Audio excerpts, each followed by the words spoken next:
এইবার আমাদের পাহাড়ি ক্ষেতগুলোতে শরতের মৌসুমে ভুট্টা খুব তাড়াতাড়ি পেকে গেছে। এর স্বাদ যেমন মিষ্টি, তেমনি উপর থেকে একটু শক্তও হয়।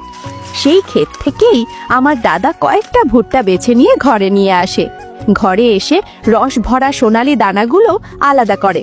তারপর ঠান্ডা জলে ধুয়ে পুরনো চাকিতে ধীরে ধীরে পিষে, এতটাই পিষে যে দানাগুলো পাতলা পেস্টের মতো হয়ে যায়, যাতে আসল রস আর স্বাদ বেরিয়ে আসে। এখন সেই পেশা পেস্টে সামান্য জল মিশিয়ে সুতির কাপড়ে ছেঁকে নেওয়া হয়, যাতে খাঁটি নির্যাস ও ভুসি আলাদা হয়ে যায়।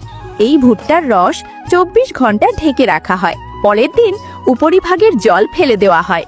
নিচে যে সাদা ভুট্টার বেস থাকে তা একেবারে নরম, মসৃণ আর একটু আঠালো।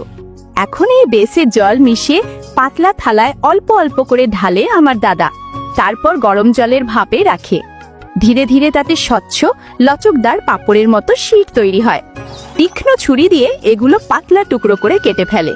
কাটা টুকরোগুলোতে কুচি করা সবজি আর ঝাল মশলা মেশানো হয়, আর তৈরি হয়ে যায় আমাদের পাহাড়ি ভুট্টার ঠান্ডা নুডলস, যা সবাই লিয়াংপি নামে চেনে।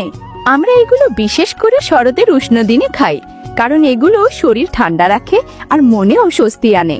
তো বলুন, আপনারও কি ইচ্ছে করছে একবার খেয়ে দেখতে?